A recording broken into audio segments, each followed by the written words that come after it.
So the topic is rural development. Okay. So what do you Yes, ma'am. understand by the term rural development? हमारे rural areas हैं उनकी development करना ताकि लोगों को यहाँ माइग्रेट करके ना आना पड़े, वहीं पे उन्हें काम मिल जाए। Okay, fine.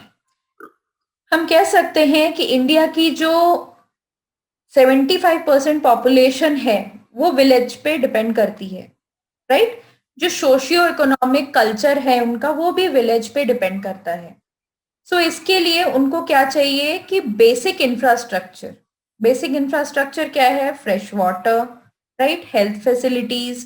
अब जो किसान है, जो फार्मर्स है, वो बहुत गरीब है। At the time of British era, British के टाइम पे क्या था? एग्रीकल्चर की हालत बहुत खराब हो चुकी थी, राइट? सो धीरे यस। धीरे नई इकोनॉमिक पॉलिसीज आई और उस टाइम पे इंडस्ट्रियलाइजेशन पे ज्यादा ध्यान दिया गया और again the agriculture sector was decline. अब क्या हुआ कि उनको जो नए नए टेक्निक्स बताए गए at the time of green revolution, ठीक है, कौन कौन से नए टेक्निक्स बताए गए थे ग्रीन रेवोल्यूशन में? HYV seeds, pesticides, fertilisers. हाँ। सो ये सारी चीजें खरीदने के लिए जो किसान है, जो फार्मर है, उसको पैसे की जरूरत है। पैसे कहाँ से आएंगे? राइट, कहाँ से आएंगे पैसे? सो गवर्नमेंट को क्या करना है कि उनको कुछ ऐसी क्रेडिट फैसिलिटीज प्रोवाइड करे, कुछ सब्सिडीज प्रोवाइड करें, जिससे कि उनका जो लाइवलीहुड है वो इंक्रीज हो सके, राइट?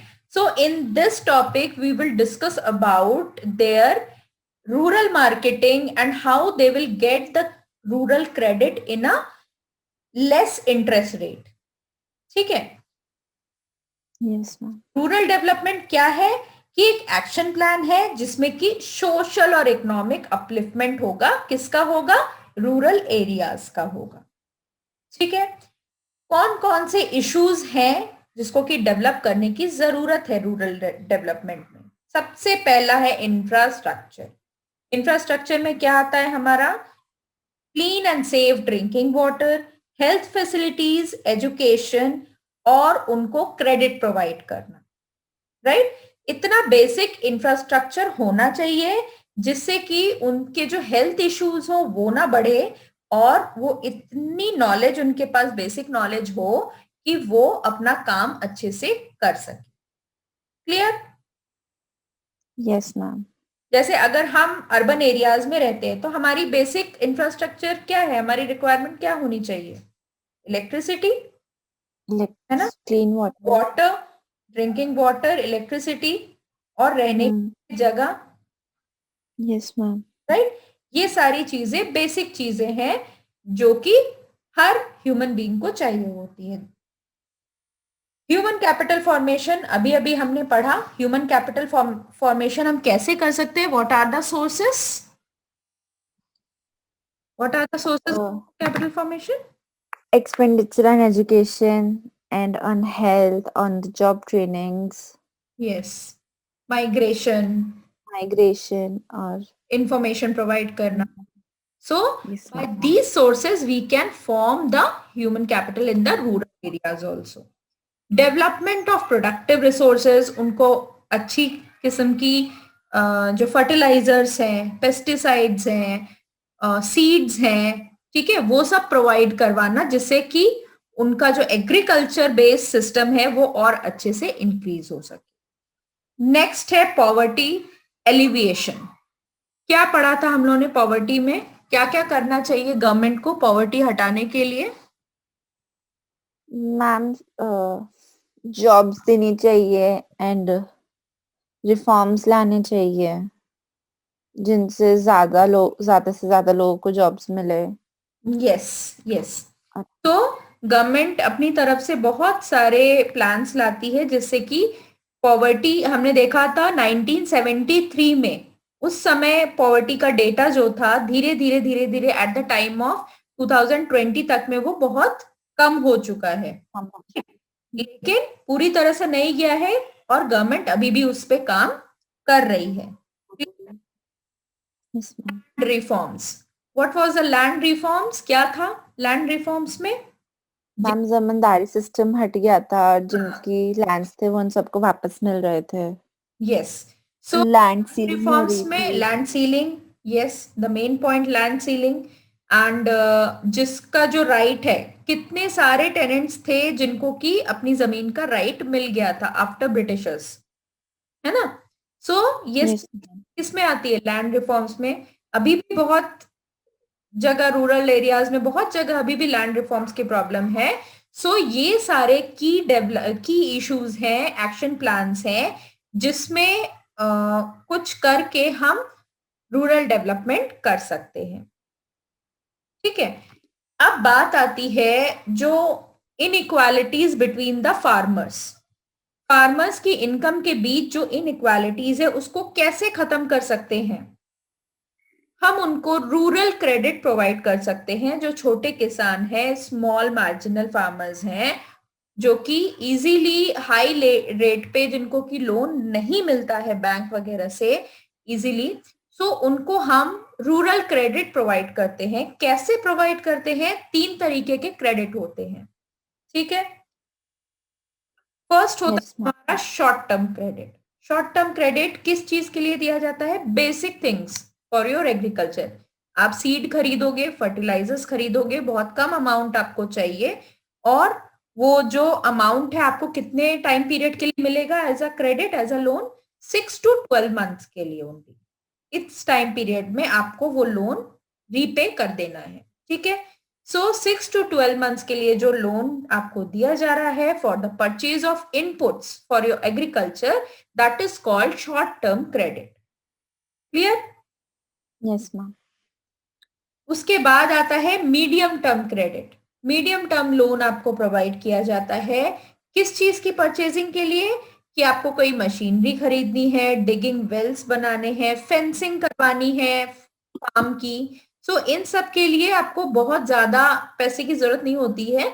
सो 12 to 5 years तक के लिए आपको एक लोन दिया जाता है, that loan called medium term credit. आपको 12 महीने से लेके 5 साल तक के अंदर ये लोन आपको रीपे करना पड़ेगा। Clear? Yes ma'am. Long term credit क्या होता है? कुछ एडिशनल लैंड परचेज करना है आपको, एक बहुत बड़ी अमाउंट चाहिए, और उसको आप रीपे भी बहुत दिनों में कर पाओगे, इसलिए उसके लिए 5 to 20 years का टाइम पीरियड रखा गया है।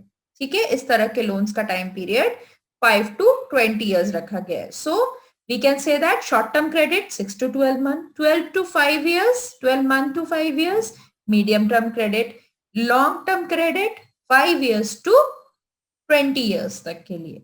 ठीक है, बट तीनों के पर्पस जो है वो अलग अलग है। क्लियर है इतना? तो मैम अगर हम मीडियम टर्म जैसे हमने मीडियम टर्म क्रेडिट लिया तो उससे सिर्फ हम मशीनरीज पे या फिर हम उससे सीड्स और फर्टिलाइजर्स पे भी तो इन्वेस्ट कर सकते हैं।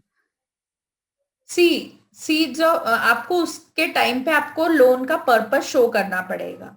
जब आप क्रेडिट लेते हो, सो आपको शो करना पड़ेगा कि आप क्या खरीदने के लिए लोन ले रहे हो। Then the organisation will decide कि आपको कैसा लोन देना चाहिए। साथ में आपकी क्रेडिट वर्दीनेस भी देखी जाती है इसमें, कि आप कितने दिनों के अंदर लोन चुका पाओगे। What is your ability to repay the loan in how many time period. ठीक है, तो उस समय यस। आप जब लिखते हो कि आपका पर्पस ये है, आपको लोन अमाउंट सैंक्शन किया जाता है, उनको पता होता है कि भाई कितने में हम फर्टिलाइजर और सीड खरीद सकते हैं, कितने पैसे में हम मशीन खरीद सकते हैं। So all have categories in the with the institutions who are providing credit. Okay. Yes ma'am. अब बात आती है क्रेडिट का टाइप जो होता है रूरल क्रेडिट का, वो 2 तरीके से आप ले सकते हो क्रेडिट, इंस्टीट्यूशनल क्रेडिट और नॉन इंस्टीट्यूशनल। इंस्टीट्यूशनल मतलब आपको पता ही है कि जो गवर्नमेंट के इंस्टीट्यूशन, बनाए गए इंस्टीट्यूशन है with the law, with the government, ठीक है, उसको हम कहते हैं इंस्टीट्यूशनल क्रेडिट। दूसरा होता है हमारा नॉन इंस्टीट्यूशनल क्रेडिट, जिसमें गवर्नमेंट का कोई भी इंटरफेस नहीं होता है। ठीक है, these our own by the private sector players. क्या क्या होते हैं, let's see.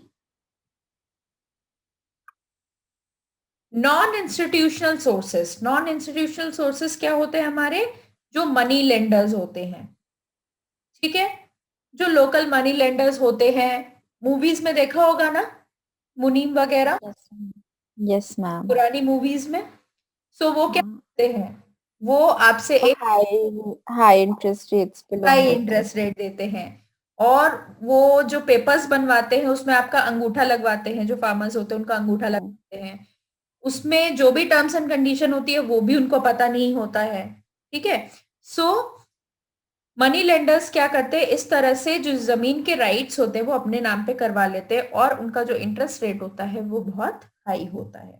Next is relatives, ठीक है, लोगों के जो रिलेटिव्स होते हैं, पैसे वाले रिलेटिव्स होते हैं, उनसे वो क्रेडिट लेते हैं और उसमें कोई इंटरेस्ट नहीं लगता है रिलेटिव से, और जब उनकी फसल हो जाती है तैयार तब वो उसको बेच करके उनको पैसे रीपे कर देते हैं, कोई टाइम पीरियड, कोई टाइम लिमिट नहीं होता है।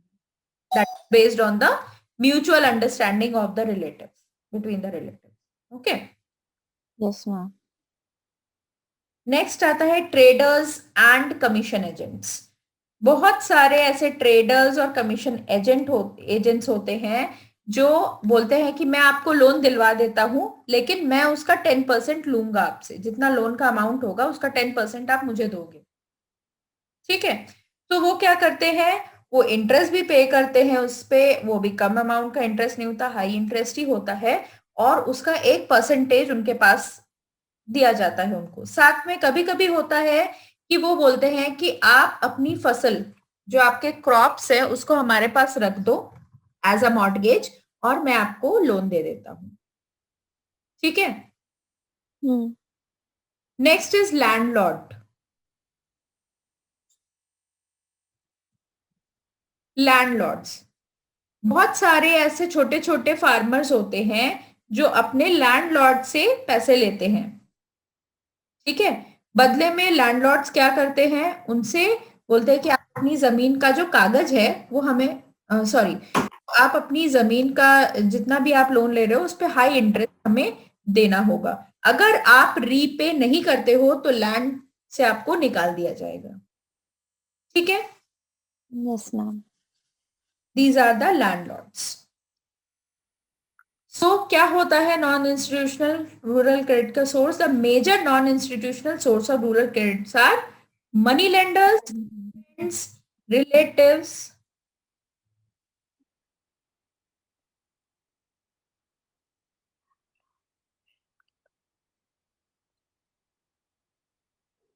ठीक है, money lenders, friends, relative, landlord, shopkeepers and commission agents.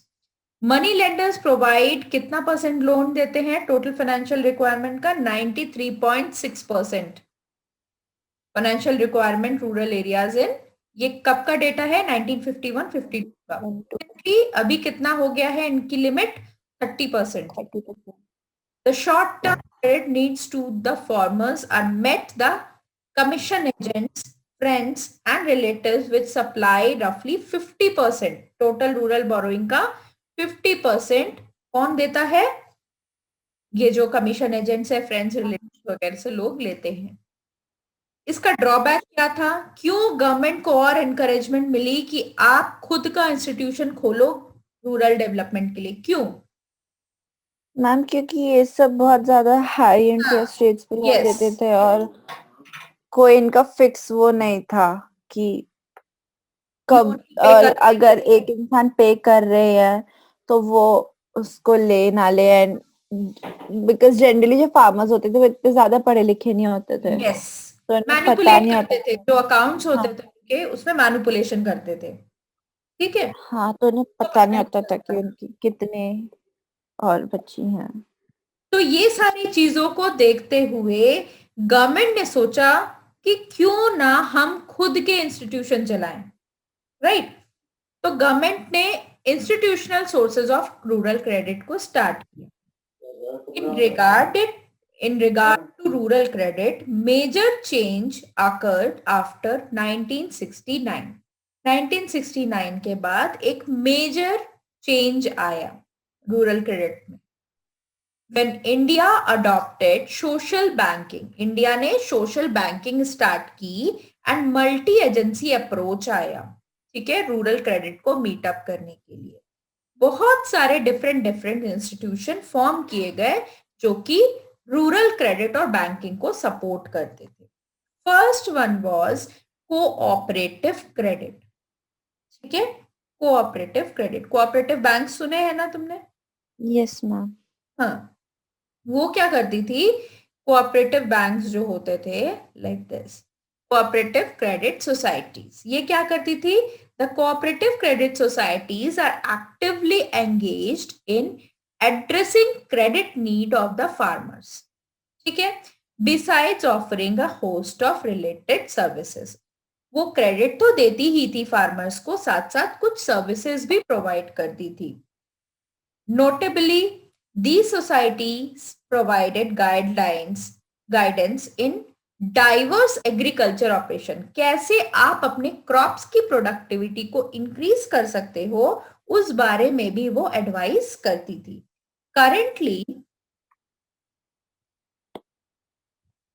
Currently cooperative accounts for 16-17% of rural credit flow, ठीक है, कौन मेंटेन करता है रूरल क्रेडिट के फ्लो को? 16 to 70% तक हमारी कोऑपरेटिव क्रेडिट सोसाइटीज करती है। The main freedom of cooperative credit society is to provide timely and increased flow of credit to the farmers, ठीक है।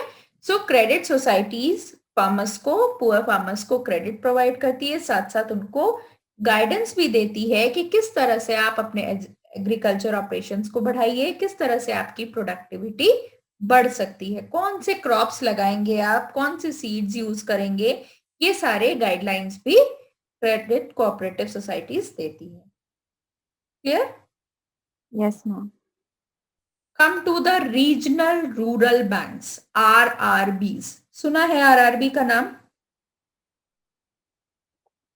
यस मैम, जो बेसिकली छोटे जो किसान होते हैं उन्हें देते हैं लोन्स बहुत कम इंटरेस्ट रेट्स पे। As a supplement of commercial banks, ये क्या है? कमर्शियल बैंक की तरह ही काम करता है गांवों में। The regional rural banks have also been opened, these have been set up under the Regional Rural Bank Act। कब शुरू हुआ ये? 1976 में, ठीक है। ये छोटे और मार्जिनल फार्मर्स, आर्टिसंस जो हैं उनको लोन देती है, जो वीकर सेक्शन है, ठीक है, उनको लोन प्रोवाइड करती है। नियरली 90% ऑफ द लोन जो है वीकर सेक्शंस को कौन प्रोवाइड करता है? RRB प्रोवाइड करती है। इन्होंने किसान क्रेडिट कार्ड स्कीम स्टार्ट की। क्या होता है किसान क्रेडिट कार्ड स्कीम? जैसे हमारा नॉर्मल क्रेडिट कार्ड होता है ना, यस मैम, वैसे ही किसानों के पास भी एक क्रेडिट कार्ड होता है कि इतना लिमिट आपके क्रेडिट कार्ड में होगा और उस लिमिट के अंदर आप अपना क्रेडिट ले सकते हो, और एक स्पेसिफाई टाइम पीरियड बता दिया जाता है जिस डेट पे आपको रीपे करना होता है वो amount, like same like a credit card, ठीक है। सो ये होता है रीजनल रूरल बैंक। कब स्टार्ट हुआ था? 1976। Come to the commercial bank. कौन कौन से कमर्शियल बैंक्स हैं? पढ़ चुके हैं ना मनी बैंकिंग में? यस मैम, कमर्शियल बैंक्स वो SBI, Punjab national bank, axis bank और क्या बहुत सारे,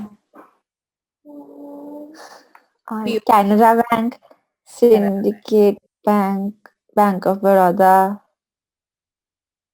So do you have an account in commercial bank or private bank? I don't have an account yet though. Okay.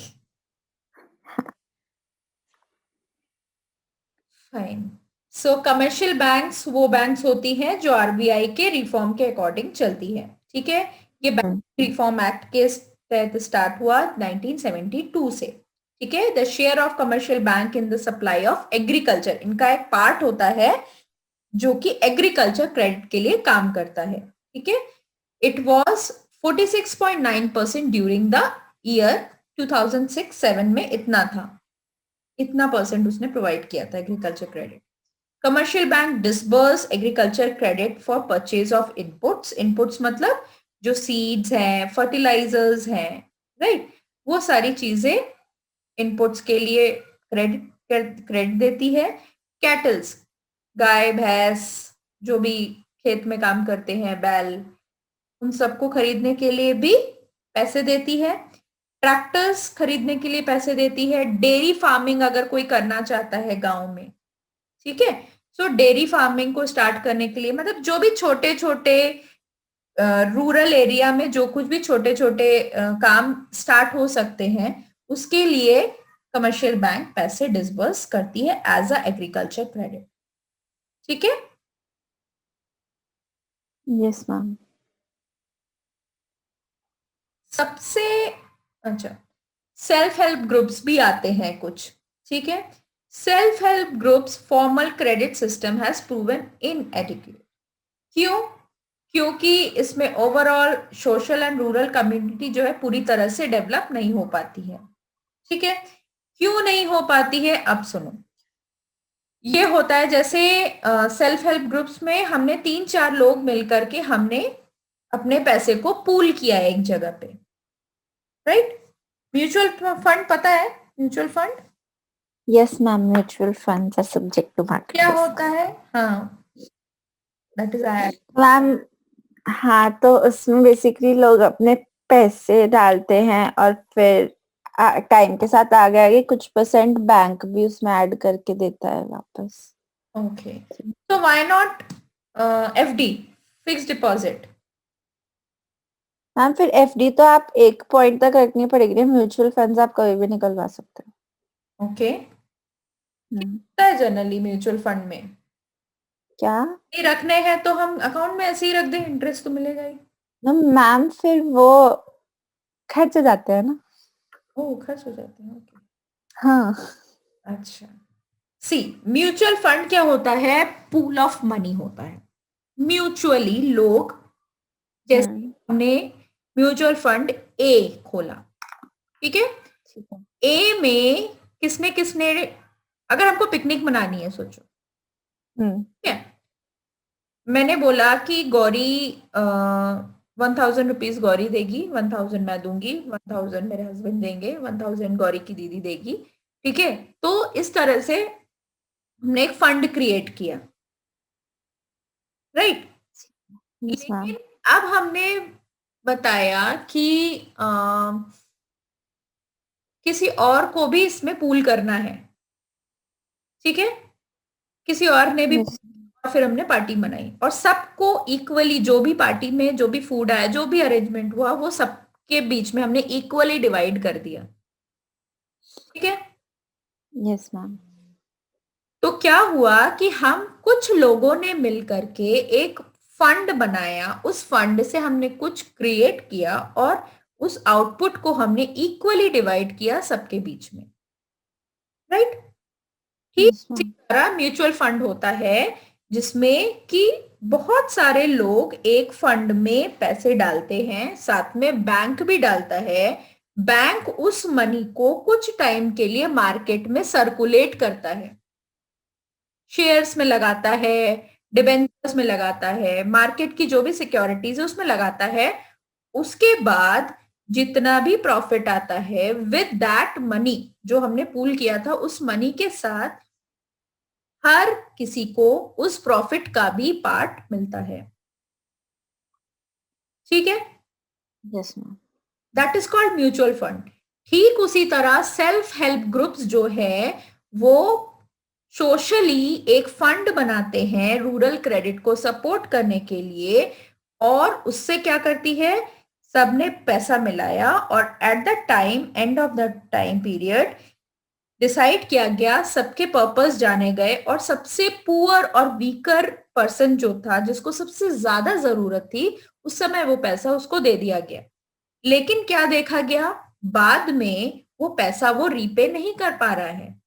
तो इससे क्या हुआ कि सबके पैसे प्रॉब्लम में आ जा रहे हैं, यस मैम। है ना। सो वो क्यों कोई बियर करेगा। तो इसलिए सेल्फ हेल्प ग्रुप्स थे वो ज्यादा नहीं चल पाए, इनएडिक्वेट थी रूरल क्रेडिट्स को पूरा करने के लिए। ठीक है। Yes ma'am. अब कौन आया? नाबार्ड आया। नाबार्ड को एक मेन फैसिलिटी दी गई कि भाई जो भी एग्रीकल्चर से रिलेटेड है, जो भी रूरल डेवलपमेंट से रिलेटेड है, सिर्फ आप कंट्रोल करोगे। अब चाहे वो कोऑपरेटिव बैंक्स हो, चाहे और कोई क्रेडिट सोसाइटी हो, चाहे कमर्शियल बैंक क्रेडिट दे रहा हो, सब कुछ कौन कंट्रोल करेगा? एग्रीकल्चर से रिलेटेड आप कंट्रोल करोगे। ठीक है। NABARD is national bank for agriculture and rural development.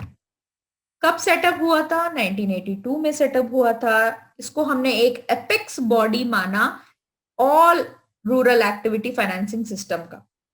ठीक है। It has authorise share capital. इसका शेयर कैपिटल कितना है नाबार्ड का? 500 crore. The RBI has contributed half. इसका जो 500 करोड़ का शेयर है उसका आधा कौन कंट्रीब्यूट करता है? आरबीआई। और आधा जो बचता है वो गवर्नमेंट ऑफ इंडिया कंट्रीब्यूट करती है। ठीक है। मतलब 250 करोड़ कौन शेयर करता है? आरबीआई। और 250 करोड़ जो है वो गवर्नमेंट ऑफ इंडिया कंट्रीब्यूट करके उन्होंने नाबार्ड को बनाया। ठीक है। नाबार्ड का मेन फंक्शन क्या है? To grant long term loans to state government for subscribing to the share capital of cooperative societies. ठीक है। किसको प्रोवाइड करता है? वो स्टेट गवर्नमेंट को देता है। अब स्टेट गवर्नमेंट किसको देती है? जो क्रेडिट सोसाइटीज है, कोऑपरेटिव क्रेडिट सोसाइटीज है, उनको प्रोवाइड कर दी कि अब आप रूरल क्रेडिट में बांटो लोन। नेक्स्ट है to take the responsibility of inspecting cooperative banks, regional rural banks and primary cooperative societies. जितनी भी सोसाइटीज है, जितने भी बैंक्स हैं जो एग्रीकल्चर और रूरल डेवलपमेंट को देखता है, सबके इंस्पेक्शन की रिस्पॉन्सिबिलिटी किसकी है? Who is the boss? NABARD. NABARD. ठीक है। NABARD is the boss. सब इंस्पेक्ट करेगा कि सब अपना काम ठीक से कर रहे हैं कि नहीं। To promote research in agriculture and rural development. ठीक है। किसी भी तरीके का कोई भी रिसर्च करना है, कोई भी नई टेक्नोलॉजी लानी है, सब कुछ कौन प्रमोट करेगा? नाबार्ड करेगा। NABARD is the boss. To serve as a refinancing agencies for the institution providing finance to rural and agriculture development. Refinancing क्या होती है? What is refinancing? हम रीफाइनेंसिंग किसी ने लोन्स लिए उसको वापस लाइक रिन्यू करना। नहीं, जिसने लोन्स लिए वो रीपेमेंट नहीं करेगा तो हम क्यों उसको दोबारा देंगे लोन? हाँ ये भी है ना? हाँ। हम तो देखेंगे भी नहीं उसकी तरफ फिर। जो रूरल एरियाज और एग्री मतलब जो बेसिकली रूरल और एग्रीकल्चर डेवलपमेंट में हेल्प करते हैं। सी, रीफाइनेंसिंग मतलब कोई एक इंस्टीट्यूशन है जो रूरल एंड एग्रीकल्चर डेवलपमेंट को कर रहा है, हम उसको दोबारा से फाइनेंस प्रोवाइड कर रहे हैं। ठीक है। को फाइनेंस प्रोवाइड कर रहे हैं, वो जाके रूरल और एग्रीकल्चर डेवलपमेंट में फाइनेंस प्रोवाइड कर रहा है। सो हम क्या कर रहे हैं? रीफाइनेंस कर रहे हैं उसको। ठीक है, समझ में आया? Refinancing. Yes.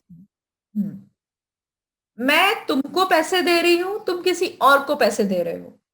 So who is a refinancer? Me. ठीक है।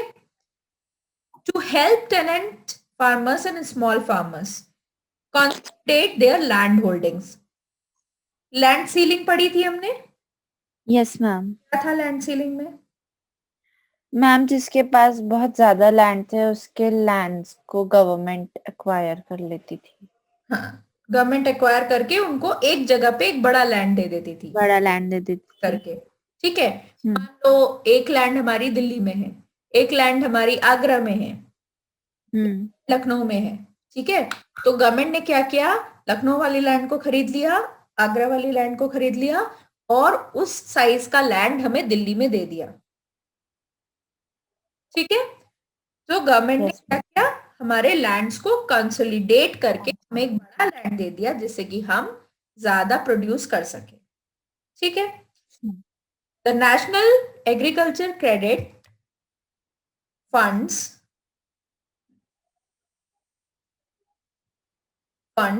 being transferred from RBI to NABARD to form a part of its national rural credit fund. ठीक है, कहां से फंड आते हैं नाबार्ड के पास? कौन फंड ट्रांसफर करता है नाबार्ड को? Ma'am government, RBI. आरबीआई। ठीक है, आरबीआई जो है वो रूरल क्रेडिट प्रोवाइड करती है नाबार्ड को, एंड नाबार्ड जो है वो रूरल क्रेडिट प्रोवाइड करता है नेशनल रूरल क्रेडिट फंड में, डालता है वो पैसे। ठीक है, रूरल एरियाज को डेवलप करने के लिए। अच्छा, अब बताओ कि हमने इंस्टीट्यूशनल क्रेडिट में क्या क्या पढ़ा? इंस्टीट्यूशनल क्रेडिट में हम्म, कि एक institution like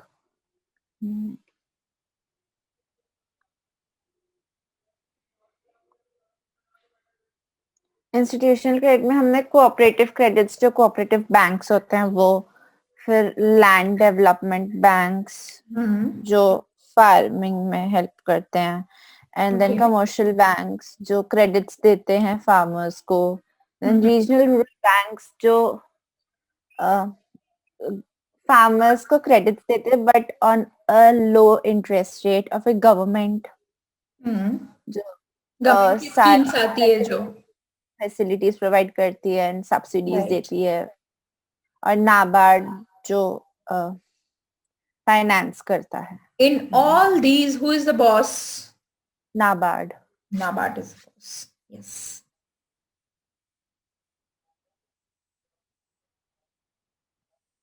This is the latest structure, right, of the agriculture credit. Yes, ma'am. Okay.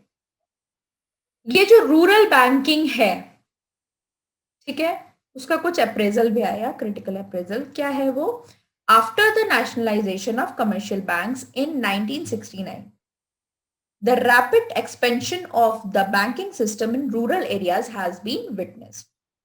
Rural banking has raised the level of rural farm and non-farm output, income and employment, especially after the Green Revolution. ठीक है, सारी चीजें बढ़ी। किसके लिए बढ़ी? जब rural banking बढ़ा तो उसके अकॉर्डिंग जो नॉन फार्म आउटपुट है, नॉन फार्म आउटपुट क्या हो सकता है? What are the non farm output? जो फार्मिंग के अलावा क्या हो सकता है? डेयरी, डेयरी हो सकती है। और क्या करते हैं गांव के लोग? और क्या करते हैं? और क्या करते हैं? Dairy, dairy farming, agriculture farming. और क्या करेंगे? फार्मिंग होती है, एनिमल हस्बेंड्री होती है, एनिमल हस्बेंड्री, हाँ, है ना। तो ये सारी चीजें होती हैं जो नॉन फार्मिंग। ये 3 चीजें तो होती हैं। हाँ, क्या? इन तीनों के अलावा यही 3 चीजें करते हैं, और इन तीनों के अलावा कुछ भी नहीं। बहुत सारी चीजें होती हैं गांव में करने के लिए। They have lot of time actually. हमसे ज्यादा सुकून की जिंदगी, फ्रेश एयर, फ्रेश, हाँ, ये तो है उनके पास। नहीं मैम, पैसे कमाने के लिए वो सब तो फिर पैसे भी होते हैं। मैम फिर वो अपने अपने जो ये फार्मिंग करके जैसे वीट, चावल, दूध ये सब बेचने के लिए शहरी तो आते हैं। हाँ, वो तो गवर्नमेंट उनको तो प्रोवाइड करती है ना कि आप बेचना पड़ेगा आपको, बिना बेचे वो खाएंगे क्या? है ना। हाँ, बेचना वहाँ बेचने चाहिए ना। यहाँ क्यों? अपनी सेल्फ सफिशिएंसी के लिए वो सारी चीजें हाँ, है। उसके बाद जो एक्स्ट्रा बचता है उसको क्या करेंगे? उसको बेचते हैं, है ना, ताकि वेस्ट ना हो। हाँ, हाँ, वेस्ट ना हो। एडवांटेजेस क्या है रूरल बैंकिंग के? फार्म जो है वो रेस होते हैं, नॉन फार्म आउटपुट जो है वो भी बढ़ती है। ठीक है, generating credit for self employment schemes, खुद के लिए कुछ कर सके। क्या क्या कर सकते हैं? लाइक छोटे छोटे जो स्मॉल स्केल इंडस्ट्रीज है ना, कपड़े बुनना, और टोकरिया बनाना, क्लेस की सारी चीजें बनाना, आर्टिसंस की चीजें बनाना, तो वो सारी चीजों के लिए भी रूरल बैंकिंग प्रोवाइड करता है क्रेडिट। ठीक है। अचीविंग फूड सिक्योरिटी, सबसे बड़ी चीज फूड सिक्योरिटी, जो कि at the time of Britishers नहीं हुआ करती थी, याद है? Yes ma'am. तो फूड सिक्योरिटी हो गई, और रूरल क्रेडिट प्रोवाइड करती है, जिसकी वजह से वो फूड जो है, मतलब जो स्टॉक ग्रेन्स है, वो बफर ऐसे नहीं पड़ा रहता, उसको बेचते हैं वो लोग। ठीक है। What are the limitations of rural banking? क्या लिमिटेशंस है? जो मार्जिनल और स्मॉल फार्मर्स हैं उनको उतना ज्यादा स्मॉल पोर्शन ही मिल पाता है रूरल क्रेडिट का। ठीक है। क्योंकि वो सोचते हैं, जो क्रेडिट देते हैं बैंकर्स, वो सोचते पता नहीं लौटा पाएंगे कि नहीं लौटा पाएंगे, राइट। उनकी नीड ज्यादा होती है, लेकिन उनको उतना प्रपोर्शन ऑफ फाइनेंस नहीं मिल पाता है। Clear? Yes ma'am. Rural banking is suffering from the problem of large amount of overdues. जाहिर सी बात है, पुअर किसान होते हैं जो कि टाइम पे लोन को रीपेमेंट नहीं कर पाते हैं, जिसकी वजह से इतना ज्यादा ओवर ड्यू बढ़ता जाता है, इसके ऊपर गवर्नमेंट के ऊपर बर्डन बढ़ता जाता है। Sources of institutional finance are inadequate to meet the requirements of agriculture credit. इतना बड़ा पॉपुलेशन होता है कि कितने को हम फाइनेंस देंगे, कितने को क्रेडिट प्रोवाइड करेंगे, है ना? तो डिमांड ज्यादा है और सप्लाई क्या है, कम है, जिसकी वजह से अभी भी इनएडिक्वेसी बनी हुई है। देयर एग्जिस्ट रीजनल इनइक्वालिटीज, अभी भी रीजनल इनइक्वालिटीज है, क्योंकि जो छोटे किसान हैं उनको लोन मिल नहीं पाता है, क्योंकि वो डरते हैं कि ये रीपे नहीं कर पाएंगे, और जो बड़े किसान हैं उनको लोन इजीली मिल जाता है, क्योंकि उनकी जो क्रेडिट वर्दीनेस होती है वो अच्छी होती है।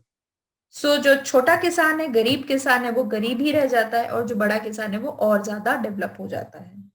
सो रीजनल इनइक्वालिटीज भी बढ़ती हैं। It is suggestible that more and more regional rural banks should be set up to meet the credit need of the rural and backward areas. ठीक है। तो आप जल्दी जल्दी क्रेडिट बैंक सेटअप करिए पढ़ाई लिखाई करके। ठीक है। I'll do the needful. Okay, come to the agriculture marketing. ठीक है। क्या होती है एग्रीकल्चरल मार्केटिंग? मार्केटिंग क्या होती है पहले बताओ। मैम मार्केटिंग इज कि अपने प्रोडक्ट को की सारी लाइक उसका स्टोरेज, उसको बनाना, ट्रांसपोर्टेशन, पैकेजिंग, ओके, उसकी क्वालिटी, क्वांटिटी, ये सब चेक करना, लाइक ये सब ठीक होना इज मार्केटिंग। फिर आगे जो इंसान लेगा उसको अच्छा प्रोडक्ट मिले is marketing. We can say that marketing is based on 4 P's. 4 P's। ठीक है। 4 P's होते हैं: product, price, place and promotion. ठीक है। एक प्रोडक्ट होना चाहिए, उसका हम प्राइस डिसाइड करते हैं। प्राइस कैसे? We know that. कैसे डिसाइड? मार्केट फोर्सेस से कि नहीं, मार्केट फोर्सेस और डिमांड एंड सप्लाई से। एग्जैक्टली। डिमांड एंड सप्लाई को देखते हैं। कैसे देखते हैं डिमांड एंड सप्लाई को? मार्केट के सर्वेस करते हैं, ब्रेनस्टॉर्मिंग, बहुत सारे मेथड्स हैं जिसके थ्रू हम चेक करते हैं कि किस तरह से हम प्राइस डिसाइड करेंगे। ठीक है। उसके बाद आता है प्रोडक्ट, प्राइस, प्लेस। कौन से प्लेस में हमारा प्रोडक्ट अच्छे से चल पाएगा? ठीक है। अगर जैसे मान लो बहुत ज्यादा ह्यूमिड एरियाज जो होते हैं, वहां पे एसी ही काम करता है, not the cooler. Yes ma'am. So हम अगर कूलर मैन्युफैक्चर कर रहे हैं तो हमें देखना पड़ेगा कि कौन सी जगह ऐसी है जहां पे हम कूलर बेच सकते हैं। ठीक है। तो हमें वो जगह डिसाइड करनी पड़ेगी जहां पे हम अपना मार्केट अच्छे से सेटअप कर पाए। प्रमोशन कैसे बिकेगा कूलर, कैसे लोग जानेंगे कि हम अपना कूलर मार्केट में लेके आए हैं, उसकी इतनी प्राइस है, और वो लोग कैसे खरीदेंगे। ठीक है, यस मैम। के लिए हमें क्या करना पड़ेगा, या तो हम घर घर जाके पैम्पलेट्स बांटे, है ना, या तो हम एफएम में अपना एड दें, या तो हम टीवी पे अपना एड बार बार दिखाएं, या तो हम कोई लोकेशन देखें जहां पे ज्यादा लोग आते जाते हो, लाइक मॉल्स। ठीक है, सो हमें प्रमोशन एक्टिविटीज पे ध्यान देनी होगी। Those things will accompany each other and it is called marketing, right? ठीक है, यस मैम। तो एग्रीकल्चरल मार्केटिंग क्या होगी, अब एग्रीकल्चर को कैसे हम मार्केट तक पहुंचाएंगे। हम एग्रीकल्चर के जो भी प्रोसेस हैं, फसल बोने से लेके फसल काटने तक, उसको हम कहते हैं असेंबलिंग। ठीक है, सारे को असेंबल करेंगे, उसको हम किसी चीज में स्टोर करेंगे, उसकी प्रोसेसिंग करेंगे, उसको क्लीन करेंगे, राइट। फिर उसको हम पैकेजिंग करते हैं उसकी, जैसे कि गेहूं, वीट। Yes ma'am. वीट जैसा उगता है, क्या वैसा ही हमें मिलता है जब हम खरीदने। No ma'am. कैसे मिलता है, उसको फसल काटते हैं वो लोग, देन उस फसल को स्टोर करते हैं किसी जगह पे, उसको क्लीन करते हैं, then they are packaging into packets, right, बोरे में पैक करते हैं या पैकेट्स में पैक करते हैं। फिर उसको ट्रांसपोर्ट के थ्रू, चाहे वो कोई भी ट्रांसपोर्ट हो सकता है ना, पंजाब से अगर गेहूं कहीं लाना है, किसी दूसरे शहर में लाना है, तो क्या करेंगे, ट्रक, ट्रांसपोर्टेशन। है ना, विद इन इंडिया ट्रक हो सकता है, बाहर जाना है तो या तो बाय द एयर और बाय वाटर, ये दो चीजें बचती हैं बाय ट्रेन। ठीक है, मालगाड़ी की होंगी। सो ट्रांसपोर्टेशन कौन सा चुने वो देखना पड़ेगा। ग्रेडिंग, ग्रेडिंग क्या होती है,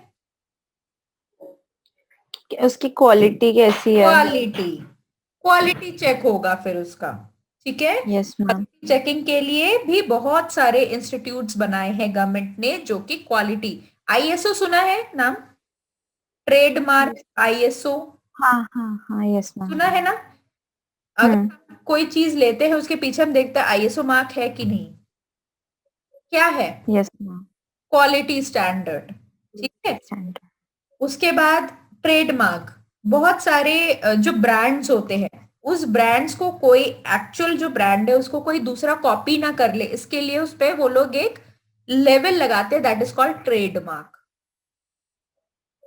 ठीक है, अब अगर हम देखें प्यूमा के शूज जो ओरिजिनल है, जो डुप्लीकेट लोग बेचते हैं कई बार ऑनलाइन एंड समवेयर एल्स, तो हमें क्या देगा कौन सा सही है प्रोडक्ट, हम क्या देखेंगे उसके क्या ट्रेडमार्क है कि नहीं। तो ये सारी चीजें इसमें भी होती है एग्रीकल्चर मार्केटिंग में। ठीक है, in other words agriculture marketing covers the services involved in moving an agriculture product, जो भी एग्रीकल्चर के प्रोडक्ट है, चाहे वो डेयरी प्रोडक्ट हो, ठीक है, चाहे वो ग्रेन से रिलेटेड हो, चाहे वो कॉटन हो, जूट हो, cloth related materials and all. So ये सारे किससे रिलेटेड है, एग्रीकल्चर से रिलेटेड जो है ये सारी चीजें, तो उनको किस तरह से मूव कर सके कंज्यूमर तक, that is called agriculture marketing. ठीक है, yes ma'am. Need for agriculture marketing, क्यों एग्रीकल्चर मार्केटिंग की जरूरत पड़ती है, बताओ, वेरी सिंपल क्वेश्चन। मैम ताकि लोगों तक उनका प्रोडक्ट पहुंच पाए और फार्मर्स को अच्छा दाम मिले, पैसे मिल सके, और फार्मर्स के पास इतनी नॉलेज नहीं है, तो गवर्नमेंट को जो लेना गवर्नमेंट। Yes ma'am. ओके, अच्छा, measures by government to improve agriculture marketing, कुछ मेजर्स है जिसके थ्रू गवर्नमेंट इंप्रूव कर सकती है एग्रीकल्चर मार्केटिंग को, कैसे, regulation, government, the first measure to improve agriculture marketing aspect is regulation of market to create orderly and transparent marketing conditions. क्या conditions होना चाहिए कि जो भी सेल एंड परचेज है प्रोडक्ट्स का वो मार्केटिंग कमिटी डिसाइड करेगी. कौन होगी मार्केटिंग कमिटी? फार्मर का रिलेटिव होगा, ट्रेडर का रिलेटिव होगा और गवर्नमेंट का रिलेटिव होगा, रिप्रेजेंटेटिव होगा. ठीक है, 3 लोगों को रिप्रेजेंट करने वाले लोग होंगे जो डिसाइड करेंगे कि कौन सा प्रोडक्ट किस मार्केट में कैसे सेल किया जाएगा. क्लियर? Yes ma'am. प्राइस होना चाहिए, ये सब कौन तय करेगा? Marketing committee.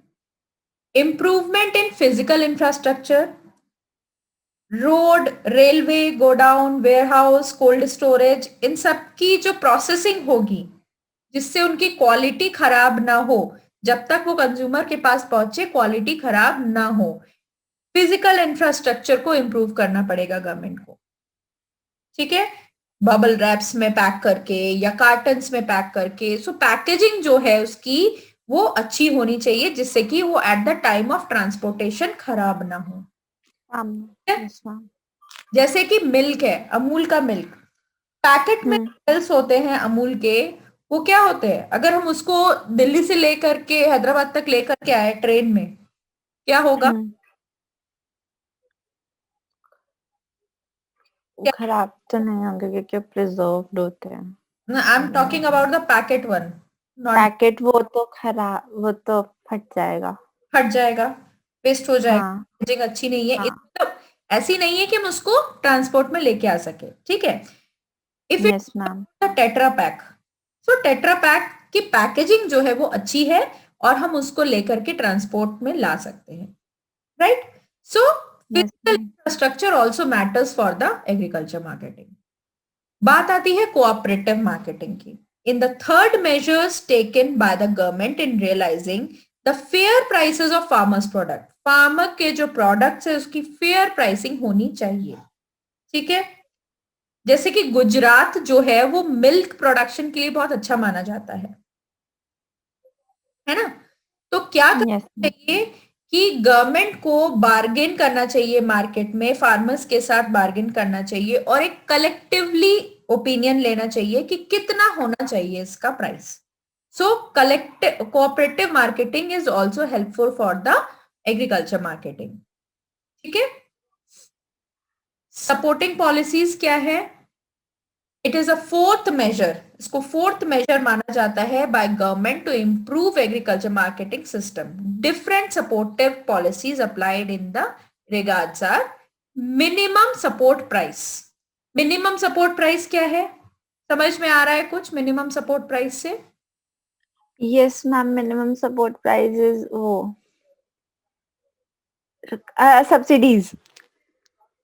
सब्सिडीज नहीं कह सकते क्योंकि सब्सिडीज जनरली यूज होती है जब किसान चीजें खरीदता है तो उसमें उसको कम प्राइस में चीजें मिलती है मार्केट के कंपैरिजन में. Case of the agriculture marketing we can't say that this subsidy. Minimum support price मतलब जो भी फार्म के प्रोडक्ट्स है उनको इतना पैसा मिलना चाहिए, एटलीस्ट मिनिमम इतना प्राइस होना चाहिए उसका कि जो फार्मर से उनको सपोर्ट हो सके. ठीक है, जितना एक्चुअल प्राइस है उससे कम का प्राइस ना मिले उनको. तो इस चीज का ध्यान कौन रखता है? गवर्नमेंट रखता है. Maintenance of buffer stock of wheat and rice purchase from the farmers are kept by the Food Corporation of India buffer stocks. ठीक है, मेंटेन कौन करता है? Buffer stock. बफर मतलब क्या होता है? एक्स्ट्रा स्टॉक रखना. जो राइस और फूड है, व्हीट है, वो हमारे यहाँ का मेन ग्रेन माना जाता है. ठीक है, हर पर्सन उसको कंज्यूम करता है. कहीं पे व्हीट ज्यादा कंज्यूम होता है, कहीं पे राइस ज्यादा कंज्यूम होता है. If you talk about the Punjab and Delhi and those areas, north side में लोग रोटी ज्यादा खाते हैं, व्हीट का कंजम्पशन ज्यादा होता है ना? If you talk about the Paschim Bangal and Tamil Nadu and the south area, south region areas, वहां पे लोग क्या राइस ज्यादा कंज्यूम करते हैं, है ना? सो राइस और व्हीट दो ऐसे ग्रेन्स है जिसको कि फूड कॉर्पोरेशन ऑफ इंडिया जो है अपना स्टॉक मेंटेन करता है कि कभी अगर ऐसा पड़ा, अकाल पड़ा या कुछ पड़ा, तो वहां से हम उसको ले सके। Clear? Yes ma'am. Distribution of food grains, ठीक है, जैसे कि केरोसिन ऑयल है, ये सारी चीजें फेयर प्राइस पे शॉप में मिलनी चाहिए, जिससे कि जो पुअर पर्सन है वो भी उसको ले सके। इस केस में सब्सिडाइज प्राइस हो सकती है, ठीक है, पुअर पर्सन के लिए, जैसे कि हम कह सकते हैं राशन कार्ड, है ना, जो पुअर पर्सन है जिनकी income level below poverty line है, उनके लिए राशन कार्ड अलाउ किया जाता है गवर्नमेंट की तरफ से। उसमें उनको केरोसिन ऑयल, फिर क्या बोलते हैं उसको, राइस, चावल, सॉरी राइस, व्हीट, ये सारी चीजें जो बेसिक ग्रेन्स हैं वो उनको मिल जाते हैं।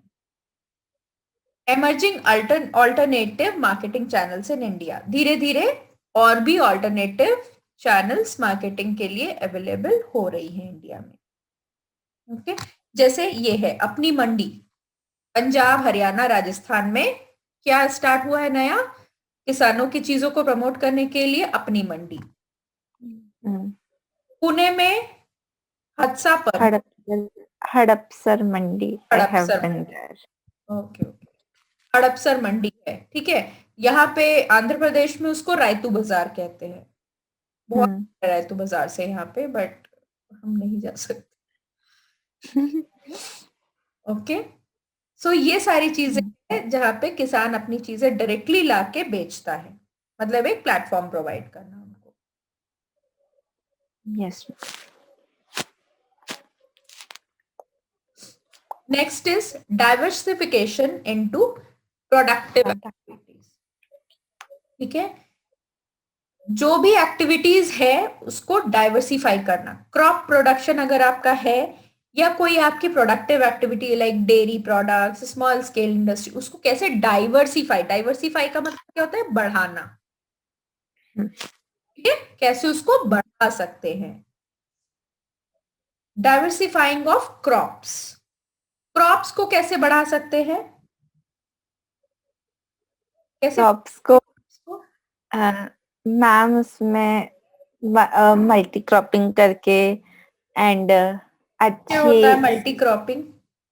मैम एक साथ बहुत तरीके के क्रॉप्स उगाना। हाँ, एक साथ कि बहुत एक तरीके पार्ट के ऑफ क्रॉप, लैंड में राइस, एक पार्ट ऑफ लैंड में वीट या कुछ और,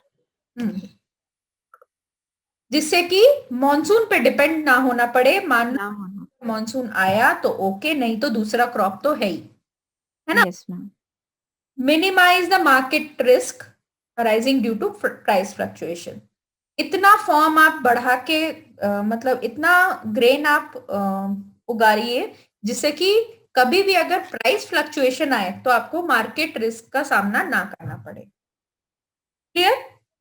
यस मैम। हाँ, नेक्स्ट इज क्यों जरूरत होती है, very simple question, need of diversification into productive activity, why?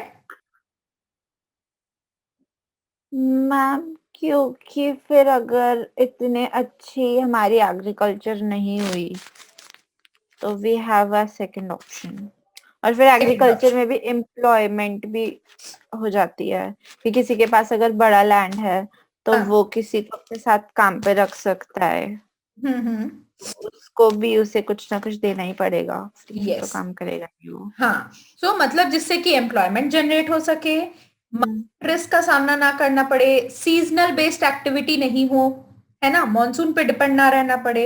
सो इन सब चीजों के लिए हमें अपनी जो प्रोडक्टिव एक्टिविटीज है उसको बढ़ाना चाहिए, उस पर ध्यान देना चाहिए। Non farm areas of employment, अभी हंस रही थी ना तुम, डेरी डेरी कर रही थी, देखो बहुत कुछ है करने को इनके पास। अरे मैं आई वाज लाइक कि और क्या क्या करेंगे, तो मुझे पता नहीं था इसलिए। देखो, डेरी, ठीक है, डेरी मेन बिजनेस है, डेरी, पोल्ट्री है, डेयरी है, एनिमल हस्बेंड्री से इनको पोल्ट्री भी मिलती है, ठीक है। नेक्स्ट है इंफॉर्मेशन टेक्नोलॉजी, इंफॉर्मेशन टेक्नोलॉजी भी आजकल धीरे धीरे काम कर रही है। फिशरीज, मत्स्य पालन, हॉर्टिकल्चर, हॉर्टिकल्चर क्या है, मधुमक्खी पालन, मधुमक्खी पालन, हाँ। है ना? सो हाँ, शहद मिलता है मैम मधुमक्खियों से। हाँ क्या? शहद मिलता है मधुमक्खियों से। हाँ वही तो बोल रही हूँ। हाँ, मैं सोच रही थी मधुमक्खी क्यों पालेगा कोई, कहना है, बट की शहद मिलता है। उसको कटवाने के लिए पालेगा। नहीं मैम, बहुत जोर का काटती है मधुमक्खी, मुझे एक बार काटा था। बहुत बुरी तरह काटती है सच में। हाँ। ओके, सो एनिमल हस्बेंड्री क्या है? अच्छी नस्ल की गाय, भैंस, है ना, पोल्ट्री मिलती है इससे, बफेलोज जो है, कैटल जो है दूसरे, कहाँ कहाँ अब तक जा सकती है? मीट, वूल, एग, हाँ। है ना, ये सारी चीजें मिलती है। और इसको धीरे धीरे, इसका मेन इंपॉर्टेंट फीचर क्या है? इसको इनहांस करना। ठीक है, इनहांस कैसे होगा? जब अच्छी तरह से वेटनर्स जो होंगे वो प्रोवाइड किए जाएंगे गांव में, है ना, उनको, उनकी जो हेल्थ कंडीशंस हैं उसको देख रेख करने के लिए, जो स्टॉक से उसको प्रॉपर मेंटेन करने के लिए, सो ये सारी चीजें गवर्नमेंट को करनी पड़ेगी। Operation flood, this is very important thing. What is operation flood, याद है कुछ? ऑपरेशन फ्लड, हाँ मैम, जहाँ पे जैसे भी केदारनाथ में फ्लड आ गया था, तो वहाँ ये वो फ्लड नहीं है गौरी। ओके। देखो, operation flood is related to can pool their milk. अच्छा, दूध हाँ का दूध। फ्लड। याद है ना, अमूल का एक सॉन्ग आता था, हाँ, नदिया। Yes ma'am. हाँ यस वही। मैम।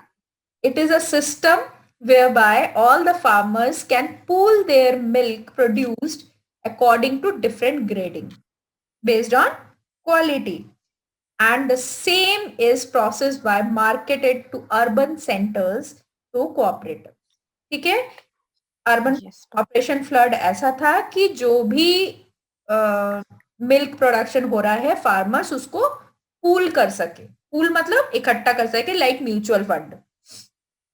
ठीक है, जब एक गांव के सारे फार्मर्स क्वालिटी के बेस पे, जैसे एक टाइप की क्वालिटी एक एक जगह पे वो स्टोर करेंगे, दूसरे टाइप की क्वालिटी दूसरे जगह पे।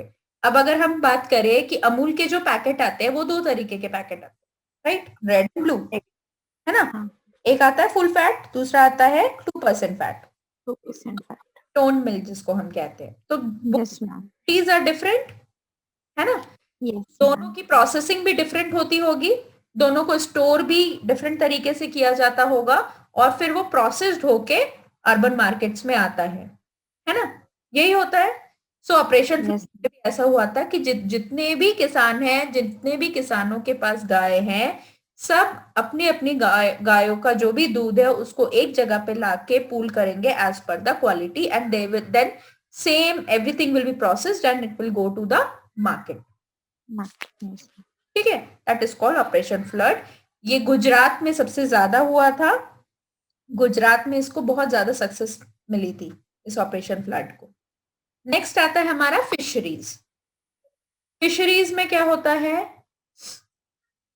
हम लोग मछलियाँ पालते हैं मछलियां पालते हैं, ज्यादातर कहाँ पे होता है? ये मुंबई मुंबई में। में, है ना, मुंबई में हम्म। फिशरीज का बहुत ज्यादा वो है। गोवा है, मुंबई, मतलब उधर साइड का जो एरिया है। Yes ma'am.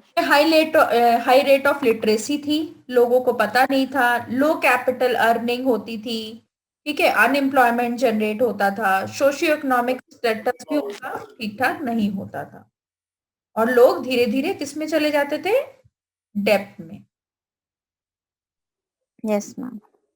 ठीक है, हम्म। आया हॉर्टिकल्चर। हॉर्टिकल्चर में क्या क्या होता था?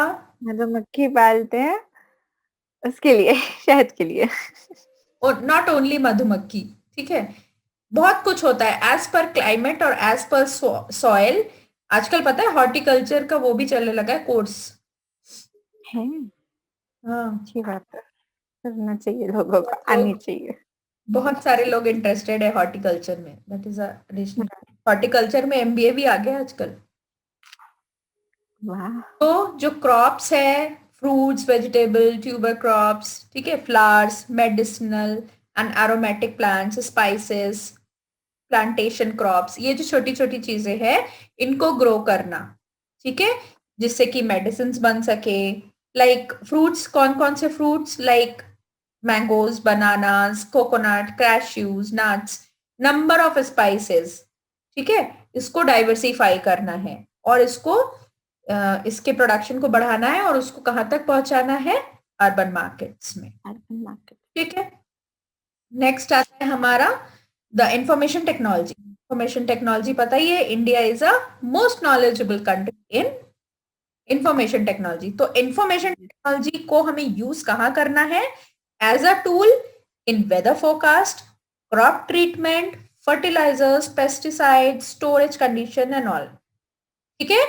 सो इंफॉर्मेशन टेक्नोलॉजी में India is a expert, so we have to use our knowledge, expertise knowledge in the area of the Indian market, Indian agriculture market. Okay? Yes, ma'am. अब नई चीज एक आ गई है, ऑर्गेनिक फार्मिंग। Yes, organic. लोग अपने घरों में चीजें उगा रहे हैं।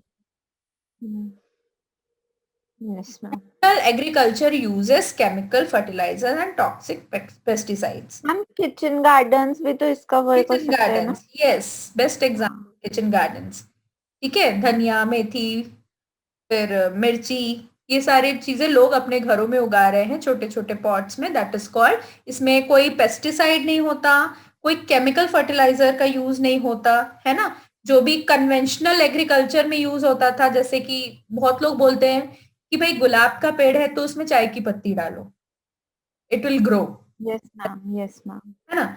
सो ये सब क्या है, conventional agriculture use of fertilisers है। सो ये सारी चीजें करते हैं जिससे कि जो सॉइल है वो और अच्छे से नरिश हो जाए और हमें ज्यादा से ज्यादा, अब सिर्फ किचन गार्डन करने से तो कुछ होना नहीं है, तो क्यों ना उसको और अच्छे से बढ़ाए हम, है ना। यस। बेनिफिट क्या होती है ऑर्गेनिक फार्मिंग की, हम ऑलरेडी देख चुके हैं। उसमें HYV सीड्स अगर हम लगाते हैं तो हमें रेनफॉल पे डिपेंड नहीं होना पड़ता है। केमिकल फर्टिलाइजर्स यूज करते हैं आजकल, if it is based on the large economy then definitely उस इकोनॉमी के लिए हमें केमिकल फर्टिलाइजर यूज करना पड़ेगा, पेस्टिसाइड भी यूज करना पड़ेगा, है ना। लिमिटेशंस क्या है मैम? उसमें बहुत लेस वो उगा सकते हैं हम, इनिशियल ईयर्स में बहुत लेस प्रोडक्शन होगी क्योंकि हाँ, ज्यादा हम एप्ट नहीं है लार्ज स्केल प्रोडक्शन के। यस, और दूसरी चीज है, इनको हम शेल्फ में बहुत शॉर्टर टाइम पीरियड के लिए रखते हैं, नहीं तो खराब हो जाते हैं क्योंकि पेस्टिसाइड इसमें, है ना। Off season crops is quite limited in organic farming. Of seasonal के जो क्रॉप है उनको हम ऑर्गेनिक फार्मिंग में लिमिटेड टाइम पीरियड के लिए ही कर सकते हैं। इवैल्यूएशन ऑफ रूरल डेवलपमेंट, क्या इवैल्यूएट किया हमने रूरल डेवलपमेंट में कि रूरल एंड अर्बन लिंकेज हो गया, एग्रीकल्चर फार्मिंग हुई और उसको प्रोसेस करके अर्बन मार्केट्स में लाने लगे, तो दोनों में एक लिंक बन गया। स्ट्रेस ऑन डाइवर्सिफिकेशन पे बहुत स्ट्रेस किया गया, जिसका असर हमें देखने को मिला। हाई प्रोडक्टिविटी होने लगी, बेटर फैसिलिटीज मिली, more emphasise on sustainable development, ठीक है, जिससे कि सस्टेनेबल डेवलपमेंट हो सके ऐसी चीजें की गई। Clear? Yes ma'am, that's it.